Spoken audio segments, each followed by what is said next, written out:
Hey guys, Fatal Savage here, and I want to talk to you guys about the secret dungeon in this game, how to access it, the rules of it, and vice versa. It's a lot to take in, so please bear with me, and I will do my very best to explain it to you guys the very best way that I can. So the first step is right after the cutscene, before the final boss with Mythos. You'll want to loot his castle, pretty much. And there's a puzzle you have to unlock and complete to gain access to an item called Sacred Stone. That is very critical to make this dungeon happen. The next step is to make your way to Heimdall and speak to a green-haired elf. He'll be in front of the Torrent Forest, and he will explain of how a cursed book is missing, and he lost the Sacred Stone, and pretty much he found the Sacred Stone when there's Conlon, and then we'll pretty much volunteer to pretty much find this book and burn it. Then we make our way here, the Siteback, where the book is located. But before we get into here, I want to give you guys a few forewarnings. My first forewarning is be sure to save your game, because if anything goes wrong in the secret dungeon, you have to do it all over again from your last save, vice versa. But you will definitely have to do the secret dungeon all over again, because there is no save points, there's no grace period, there's none of that. So, that is a warning I want to give you guys. My second warning to you guys is to make sure that you are prepared. Make sure you come in here with max life bottles, max gels, and vice versa. Because as we get into the lower levels of the dungeon, it will get much tougher. And you will see why for yourselves when you get there. So that is pretty much my warnings from you guys. And my advice of when to attempt this dungeon, I would say your best bet would be on your third playthrough. That would be your best bet.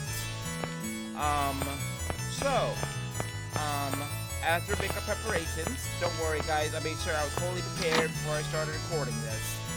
So, we're good, I'm good to go. As you see, you go into this library, and you'll see this book that's out of place and everything else. That is a demonic book that went missing. How did it wind up here? Nobody knows, but here it is. And there'll be a little cutscene of Origin pretty much saying,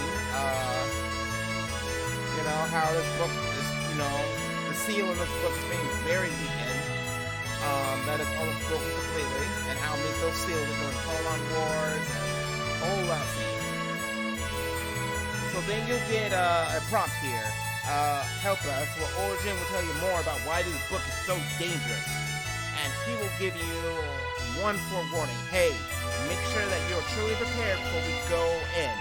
Now, if you're truly sure and you're ready, really ready to go in, take this prompt right here, and we'll go right in. And here we are, the secret dungeon of the Tale of Symphonia. I believe they call this world Niflheim, but if you go on the monster log, some of the bosses you'll find here, they call it a Forbidden Amnesis. I don't know. But anyway, the rules of this dungeon is pretty crazy, and there's a lot to think about and consider. This is also the longest dungeon in the game. I want to put that out here. Like, for me, it usually takes me 2.5, 3 hours to complete, and that's on a good day, on a good run. So, yeah, we'll be doing this for quite a while. We'll be doing this for a long minute. So, in terms of how this dungeon works, in the GameCube version, there were 15 floors, but from the PS2 version all the way up to the version we're getting today, PC port, remaster port, all of that, they've added an extra 5 floors. So there's 20 floors instead. So it'll be 5 floors, then a boss. 5 floors, then a boss. 5 floors, then a boss, and then another 5 floors to get to the end, which is another boss. Now, in the original GameCube version, there was only 2 bosses, but now they've added 2 more, so there's 4 total now. But in order to get to the 4th hidden boss here, we need to build our Soulfire up. And we need to have at least 1,000 Soulfire to gain access to the heart of this dungeon. And I will explain in a brief moment how to build a Soulfire and why that Soulfire is so important.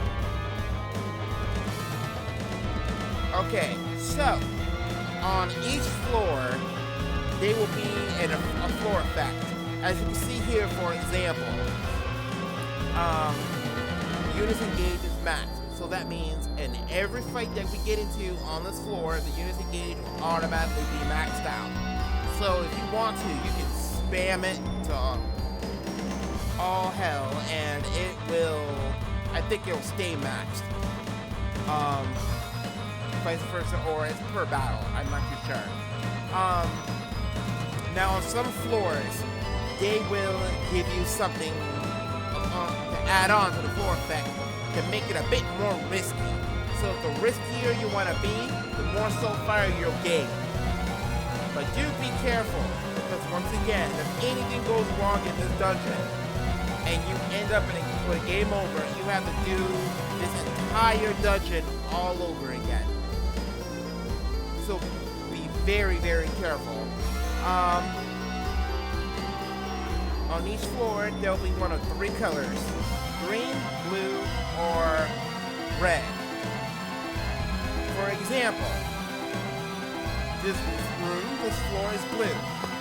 That means that we have to create bridges, as you see these little pedestals, and we have to choose our sorcerer's ring to create bridges to find the exit. Now do keep in mind that every time you use your sorcerer's ring, it will take 10 Soulfire from you. So be very, very careful. Not much of a specimen. No way! About that. And I will explain why in a moment. If the floor is green, all you have to do is find the exit. If the floor is red, you have to kill every single This is gonna be cake. You have to kill every single enemy. On a charge, ready, Thunderblade! And that's pretty much how the floors work. I was just warming up. Now, as for the Soulfire, you want, once again, you want to build it up as much as possible. And the best way to go about that is, 1, any candlesticks you come across, you want to light them up. Because lighting them up will benefit you. This is gonna be a piece of cake. And you will get Okay, first, so do not quote me on that. I do this dungeon. Not even a contest. Every now and then. Because this dungeon can be very, very stressful. This is gonna be Another way cake. to build up your soul fire is through these battles here. You want to kill the enemy as quickly as you can. If you kill the fast one, you gain soul fire. If you take too long to kill them, you will lose soul fire. I was just warming up. So, do keep that in mind. So as you see, it took me like 50 seconds to kill those enemies, so I gained 3 soul fire. I don't know the time rates. You'll have to Google that one, because I know if you take too long, you will This is gonna be cake. lose soul fire. But keep in mind, once again, in order to completely clear this dungeon, you need 1,000. If your soul fire hits 0 for any Not reason, much of a specimen. it's automatic game over. Yeah, automatic game over. And you have to do this all over again from Was that a bit too the much? very beginning. Now, I mentioned those candlesticks, but they'll light up under 3 different colors: red, green, or blue. If you examine a lit candlestick, you will get an item, random items. If you This is gonna be a examine piece of blue cake. Tornado! you can get your TP recovered, you can get your health recovered, or so. And the green one, if you examine a green one, you will probably get a buff of some kind. I typically don't examine the green ones. Not much of a specimen. In my experience, I have noticed it drains my soul fire so quickly. And Was that a bit too much? at least in the GameCube version, when I did that and drained my soul fire, and I ended up running out and died. So keep that in mind.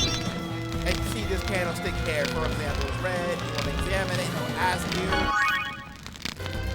and you'll get a random item. So, but I think it's the green candlestick that will also sometimes ask you if you want to leave the dungeon. It's either the blue one or the red one. No, I'm sorry, the blue one or the green one, they'll ask you. Now keep in mind, if you leave the dungeon, you have to do it all over again from floor 1. So yes, you have to do this dungeon in 1 run. You cannot half-ass it. This is an example by what I mean by a bit more risky. So the riskier you want to be, the more soul fire you'll get.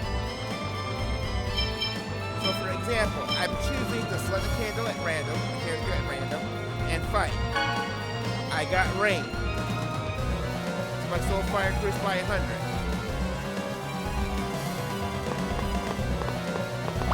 Now, if you're going to have a character that is by themselves, I recommend that you equip the stone charm.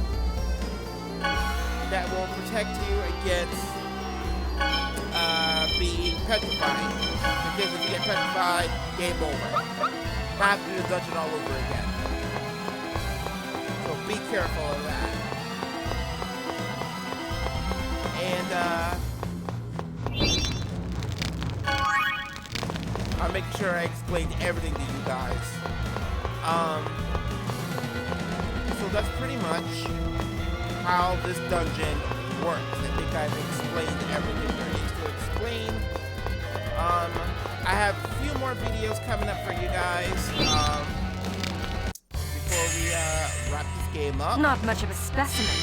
So stay tuned for those. Ready? And, Holy Lance! I really hope this video will help you guys and understand how this dungeon works and how dangerous this is. Ready?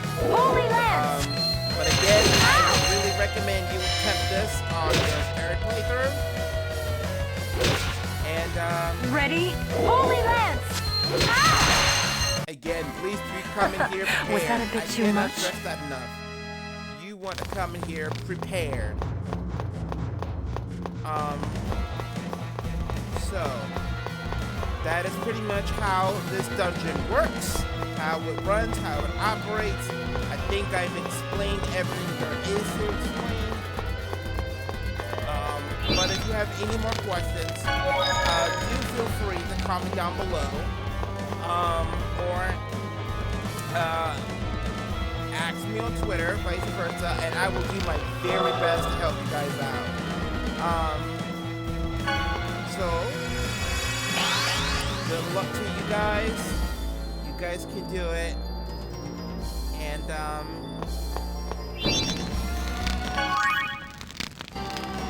again, good luck. And I'll see you guys very soon at the next video and playthrough. I hope you guys have a lovely day. And take care.